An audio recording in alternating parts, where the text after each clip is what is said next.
Exercise का जो पहला क्वेश्चन हमारे पास वो है, prove that the function f x equals to 5x -3 is continuous at x equals to 0, at x equals to -3 and at x equals to 5। देखिए हमारे पास एक फंक्शन दे रखा है और फंक्शन है F x equals to 5x-3। हमें proof करना है कि एक्स इक्वल्स टू 0 पर, एक्स इक्वल्स टू -3 पर, एक्स इक्वल्स टू 5 पर ये जो फंक्शन होगा कंटिन्यूस। तो फंक्शन कंटिन्यूस कब होता है मैं आपको बता रहा हूँ। अगर गिवन पॉइंट पर फंक्शन की वैल्यू, एल की वैल्यू और आर की वैल्यू अगर इक्वल आती हैं, तीनों कोइंसाइड करती हैं, तो हम कह सकते हैं फंक्शन कंटिन्यूस होगा। यानी अगर हम फंक्शन का ग्राफ ड्रॉ करते हैं तो फंक्शन का ग्राफ कहीं पर भी ब्रेक नहीं होगा। तो यहाँ पर सबसे पहले हमारे पास जो पहला पार्ट है वो है एट एक्स इक्वल्स टू 0, यानी हमारे पास एक पॉइंट दे रखा है एक्स इक्वल्स टू 0। तो इस पॉइंट पर हम एक्स की वैल्यू 0 पर हम इस फंक्शन की कंटिन्यूटी करेंगे। तो सबसे पहले फंक्शन की वैल्यू फाइंड कर लेते हैं 0 पर, तो हमें मिलेगा f0 और हम वैल्यू फाइंड करेंगे इसकी, तो 5 इंटू 0 -3 सिंप्लीफाई करेंगे तो हमें मिलेगा -3। f0 की वैल्यू -3 मिलेगी। अब फाइंड करेंगे इसमें LHL। तो LHL में हम लिखते हैं इसको limit x tends to 0 negative और फंक्शन है हमारे पास 5x-3। वैल्यू फाइंड करते हैं तो ये जगह 5 × 0 -3 वैल्यू हो जाएगी। RHL फाइंड करेंगे, ये सारा का सारा जो कॉन्सेप्ट है वो है 11th क्लास का। तो इसमें लिखेंगे limit x tends to 0 positive और फंक्शन है हमारे पास 5x-3। लिमिट फाइंड करते हैं या लिमिटिंग वैल्यू फाइंड करते हैं तो जगह 5 × 0 -3 = -3। हमने देखा यहाँ पर फंक्शन की वैल्यू LHL और RHL तीनों के तीनों कॉन्साइड करती हैं, तो इसका मतलब एक्स इक्वल टू 0 पर ये जो फंक्शन वो continuous. Hence LHL equals to RHL equals to f0। तीनों की तीनों वैल्यू -3 है। Implies at x equals to 0 fx continuous, यानी फंक्शन कंटिन्यूस हो जाए। अब हमारे पास इसका सेकंड वाला पार्ट है। सेकंड वाला पार्ट है एट एक्स इक्वल्स टू -3, यानी -3 पर हमें कंटिन्यूटी। सबसे पहले फंक्शन की करेंगे f-3 और ये हो जाएगा 5 इंटू -3 यानी -15 -3 वैल्यू आ जाती है माइनस का। उसके बाद LHL फाइंड कर लेते हैं हम। LHL हो जाएगा limit x tends to -3 negative और फंक्शन हमारे पास 5x-3। इसको हम दूसरे मेथड से सॉल्व करेंगे, h वाले मेथड से, ताकि आप लोगों के पास दो मेथड हो जाएंगे। ये जगह लिमिट h टेंस टू 0 और ये हो जाएगा हमारे पास 5। अब x को हम रिप्लेस करेंगे क्योंकि -3 नेगेटिव है, तो रिप्लेस करेंगे -3 -3 हो जाएगा। अब h की वैल्यू 0 पुट कर लेंगे तो 5 इंटू -3 -0 -3 यानी -15 -3 यानी की वैल्यू है। अब RHL फाइंड करते हैं इसमें। RHL हो जाएगा लिमिट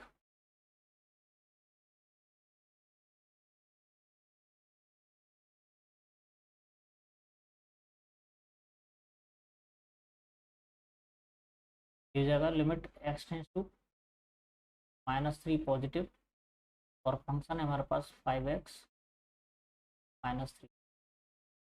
तो भी h वाले फॉर्मूले से करेंगे लिमिट h टेंस टू 0 और ये हो जाएगा हमारे पास 5 और इस x को रिप्लेस करेंगे -3 + x -3। जब इसको हम सिंप्लीफाई करते हैं मिलेगा हमें 5 - 3 प्लस 0 प्लस 3 यानी हो जाएगा -15 -3 यानी -8। इस तरह से हम देखते हैं उनकी वैल्यू LHL और RHL इक्वल है, means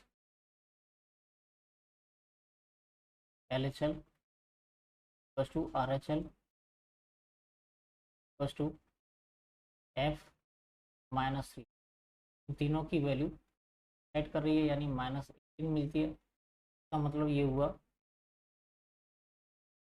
Fx is continuous. Same condition हमारी x=5 के लिए है, तो जो थर्ड पार्ट है इसके लिए हम आसानी से इसकी कंटिन्यूटी प्रूव कर सकते हैं। क्वेश्चन नंबर सेकंड हमारे पास examine the continuity of the function f(x)=2x² at x=, कहने का मतलब यह हमें x=3 पर हमें इस फंक्शन की कंटिन्यूटी। तो सबसे पहले हमारे पास जो फंक्शन है ये लिख लेते हैं 2x² - 1। तो एट x=3, तो x=3 पर जो फंक्शन की वैल्यू मिलेगी हमें वो मिल जाएगी 2 × t² - 1 यानी 2 × 9 - 1 यानी 17। ये फंक्शन की वैल्यू है। अब LHL फाइंड करते हैं। LHL में limit x→3 negative fx limit x→3 negative और फंक्शन है हमारे पास 2x² - 1। तो लिखते हैं लिमिट x→0 2 × और x को हम रिप्लेस करेंगे 3 - s जगह 3 होल स्क्वायर -1। अब इसमें हम s की वैल्यू 0 पुट कर लेंगे, इससे हमें लिमिटिंग वैल्यू मिल जाएगी 2 × 3 - 0 होल स्क्वायर -1। तो जब हम सिंप्लीफाई करते हैं तो जो वैल्यू मिलेगी वो 17। RHL फाइंड करेंगे, तो RHL में लिखेंगे हम लिमिट x→3 पॉजिटिव x और फंक्शन हमें दे रखा है 2x² - 1। तो इसको हम सिंप्लीफाई करते हैं तो लिमिट 0 जगह 2 × अब जहाँ पर भी x आ रहा है उसको हम रिप्लेस करेंगे 3 + s। तो 3 पॉजिटिव दे रखा है इसमें, तो राइट हैंड साइड से हम लिमिट, तो ये हो जाएगा हमारे पास 3 + h होल स्क्वायर -1। अब इसमें हम लिमिटिंग वैल्यू फाइंड करेंगे फंक्शन की, तो ये हो जाएगा 2 × t + 0 होल स्क्वायर -1 यानी इसको सिंप्लीफाई करते हैं तो हमें और भी 17 जाता है।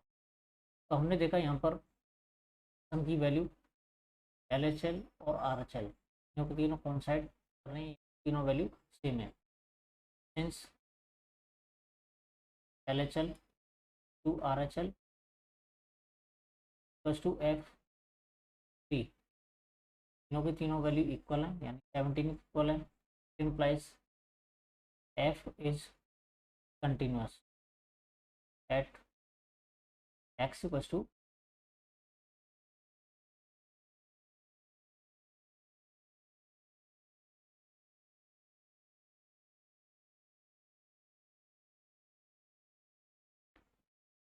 क्वेश्चन नंबर थर्ड में examine the following functions for continuity. हमारे पास इसमें 4 पार्ट्स दे रखे, इसमें से पहला वाला पार्ट है fx = x - 5।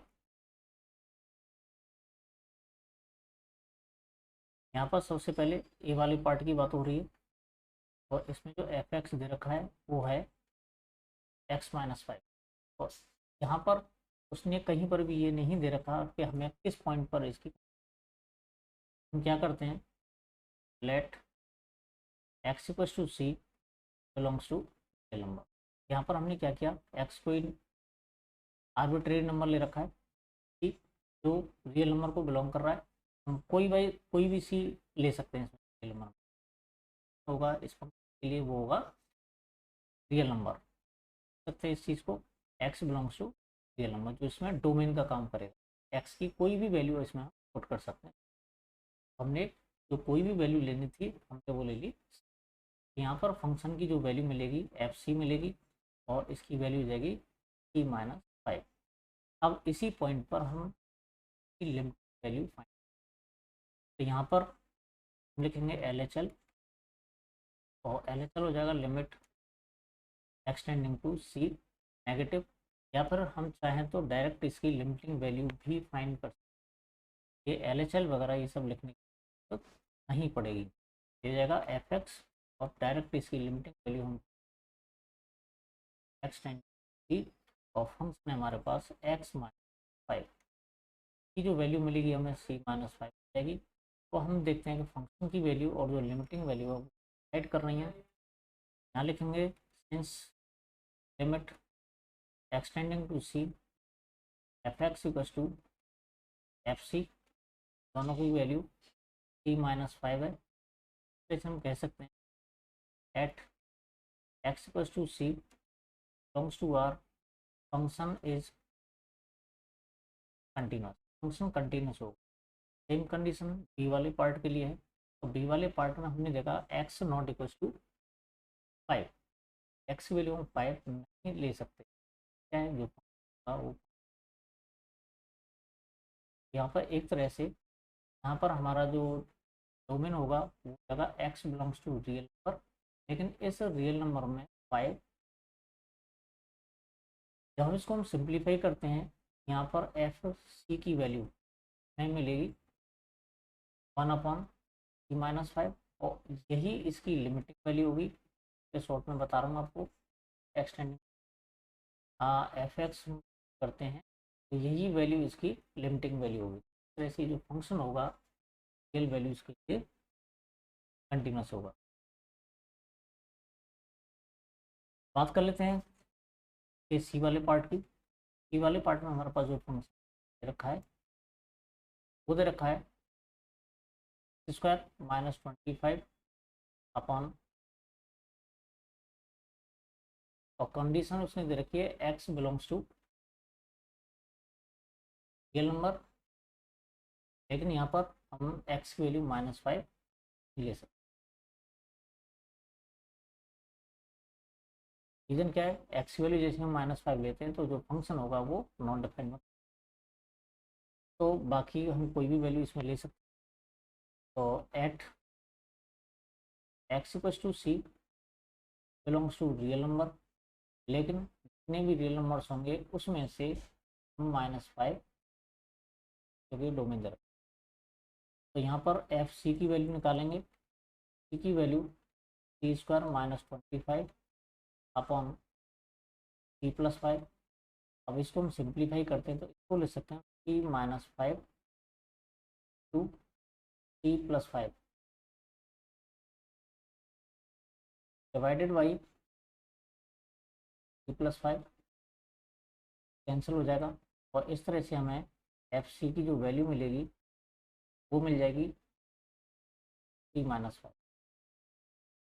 जब हम इसकी लिमिटिंग वैल्यू फाइंड करते हैं तो limit x tending to c fx, same condition है इसके लिए भी, जब इसको सिंप्लीफाई करेंगे तो हमें मिलेगी इसकी c-5 लिमिट वैल्यू। अब हमें मालूम है कि फंक्शन की लिमिटिंग वैल्यू और फंक्शन की वैल्यू दोनों की दोनों ऐड कर रही हैं, इस वजह से जो फंक्शन होगा एक कंटिन्यूस। बात कर लेते हैं हम क्वेश्चन नंबर क्वेश्चन के फोर्थ वाले पार्ट की। तो फोर्थ वाले पार्ट में इसमें हमें मालूम है एक मॉडुलस फंक्शन दे रखा है, तो यहाँ पर मॉडुलस फंक्शन के लिए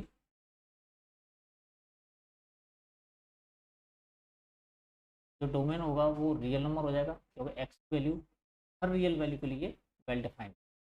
अब उसके लिए हम क्या करेंगे, एक्स इक्वल्स टू सी लेंगे हम, एक्स इक्वल्स टू सी लेकर हम एफ सी फाइंड करेंगे, कि इसमें जो एफ सी होगा वो हो जाएगा मॉडुलस ऑफ सी -5, और यही हमारी लिमिटिंग वैल्यू होगी, limit x tending to c f x. तो इस तरह से हम देखते हैं कि इसमें जो लिमिटिंग वैल्यू है और फंक्शन की जो वैल्यू है दोनों की दोनों कोइंसाइड कर रही हैं। इस तरह से ये जो फंक्शन होगा ये भी कंटिन्यूस रहेगा।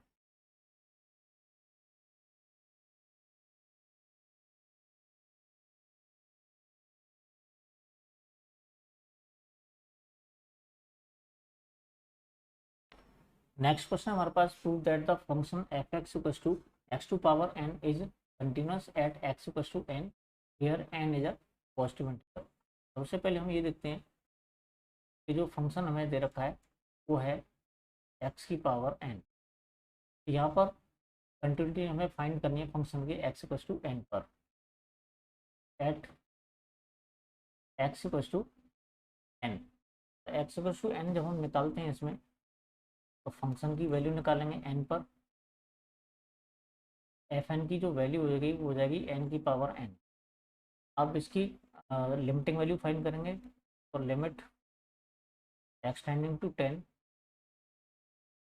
F x, limit x tending to n, और फंक्शन हमारे पास एक्स की पावर एन।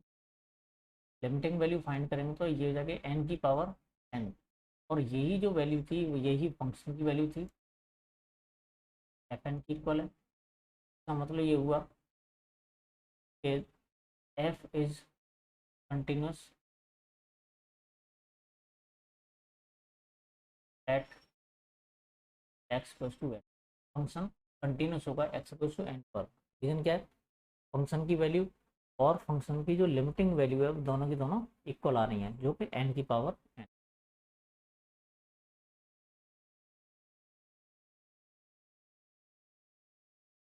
नेक्स्ट क्वेश्चन की बात कर लेते हैं, और क्वेश्चन ये है, इस function f defined by f x equal to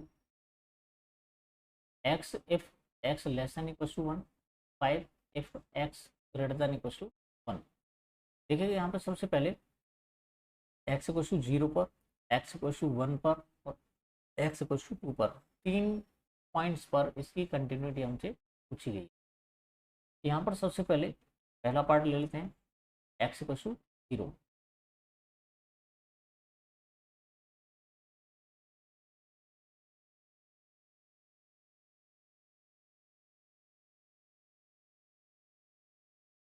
eight x equal to 0, x equal to 0 पर हम देखते हैं एक्स की जो वैल्यू दे रखी है वो 0 के इक्वल है, जो कि 1 से स्मॉलर है। और ये जो दो फंक्शन में दे रखे हैं वो 1 के बेसिस पर दे रखे हैं। 1 या 1 से ग्रेटर होगा एक्स की वैल्यू तो हमें एक्स लेना है, 1 से ग्रेटर वैल्यू होगी एक्स की तो हमें 5। यहाँ पर एक्स की वैल्यू जो 0 है वो 1 से स्मॉलर है, तो 1 से स्मॉलर वाला फंक्शन हमें सेलेक्ट करना पड़ेगा। यहाँ पर एफ एक्स की जो वैल्यू होगी वो हो जाएगी एक्स। तो एक्स इक्वल टू 0 पर फंक्शन की अगर हम वैल्यू फाइंड करें f0, और ये हो जाएगी 0। अब इसकी हम लिमिटिंग वैल्यू फाइंड करेंगे, जगह limit x tend to f x, और ये जगह limit x tend to 0 x. Limiting value find करते हैं तो ये जगह 0। तो हमने देखा ये जो लिमिटिंग वैल्यू है वही फंक्शन की वैल्यू है, तो इसका मतलब ये हुआ कि f is continuous at x equal to 0। ये जो फंक्शन होगा एक्स इक्वल टू 0 पर कंटिन्यूस। अब बात कर लेते हैं at x equal to 1। X equal to 1 पर बात करेंगे हम, तो हमने देखा कि एक्स की वैल्यू 1 की इक्वल है और इक्वलिटी का जो साइन दे रखा है वो इसके साथ है। यहाँ पर जो फंक्शन हमें लेना पड़ेगा वो लेना पड़ेगा एफ एक्स इक्वल, क्योंकि हमने देखा इक्वल का जो साइन है हमारे पास यहाँ पर है, पर एफ एक्स की वैल्यू एक्स की। यहाँ पर हम क्या करेंगे, फंक्शन की वैल्यू फाइंड करते हैं एक्स इक्वल टू 1 पर, तो एफ 1 की वैल्यू हो जाएगी 1। अब यहाँ पर हमने देखा 1 पर दो फंक्शन दे रखे हैं, एक तो 1 से स्मॉलर के लिए और 1 से ग्रेटर के लिए। तो 1 से स्मॉलर वाला जो फंक्शन है वो होगा LHL के साथ, और 1 से ग्रेटर वाला जो फंक्शन है वो होगा RHL के साथ। यहाँ पर हम देते हैं LHL, एलएचएम में limit x tending to 1 negative लिखेंगे एफ एक्स, और ये हो जाएगा limit x tending to 1 negative, और फंक्शन होगा हमारे पास ये वाला एक्स। अब इसकी लिमिटिंग वैल्यू फाइंड करते हैं। इसकी जो लिमिटिंग वैल्यू हो जाएगी वो हो जाएगी 1, तो रिप्लेस कर लेंगे हम। बात करते हैं इसकी आरएचएल की। आरएचएल में हम देखते हैं limit x tending to 1 positive F x, जगह limit x tending to 1 positive. अब 1 से ग्रेटर है वैल्यू, 1 से ग्रेटर का मतलब वाला फंक्शन पड़ेगा, की वैल्यू हो जाएगी 5। अब लिमिटिंग वैल्यू फाइंड करेंगे तो ये भी हमें 5 इक्वल मिलेगी। हमने यहाँ पे एक बात नोटिस की कि फंक्शन की वैल्यू 1 आ रही है, एलएचएल की वैल्यू 1 आ रही है, लेकिन आरएचएल की वैल्यू 5 आ रही है। यहाँ पर हम लिखेंगे since LHL not equal to RHL implies f is not continuous at x equal to 1, यानी फंक्शन जो होगा वो 1 पर कंटिन्यूस नहीं होगा। बात कर लेते हैं हम x इक्वल टू 2 की, at x equal to 2। x equal to 2 पर हमें जो फंक्शन लेना पड़ेगा वो लेना पड़ेगा 5। लेकिन क्या है कि x की वैल्यू जो 2 है वो 1 से ग्रेटर है, 1 से ग्रेटर के लिए जो फंक्शन वैल्यू है वो है 5। यहाँ पर हमारे पास जो फंक्शन होगा जगह 5, यानी फंक्शन की जो वैल्यू है वो होगी 5। अब इसकी लिमिटिंग वैल्यू फाइंड करेंगे एक्स इक्वल टू 2 पर, जगह limit x tends to 2 f x, तो जगह लिमिट एक्स टेंस टू 2, और फंक्शन की जो वैल्यू हमारे पास वो है 5, यानी वैसे 5 है, तो इसकी वैल्यू हो जाएगी 5। तो हमने देखा कि फंक्शन की वैल्यू और लिमिटिंग वैल्यू दोनों के दोनों इक्वल आ रही हैं, तो हम एफ 2 भी लिख सकते हैं, यानी f2 की वैल्यू इसमें 5 दे रखी। तो हमने देखा लिमिटिंग वैल्यू और फंक्शन की वैल्यू इक्वल आ रही है, implies at x equal to 2 f is continuous, function जो होगा वो कंटिन्यूस हो जाएगा।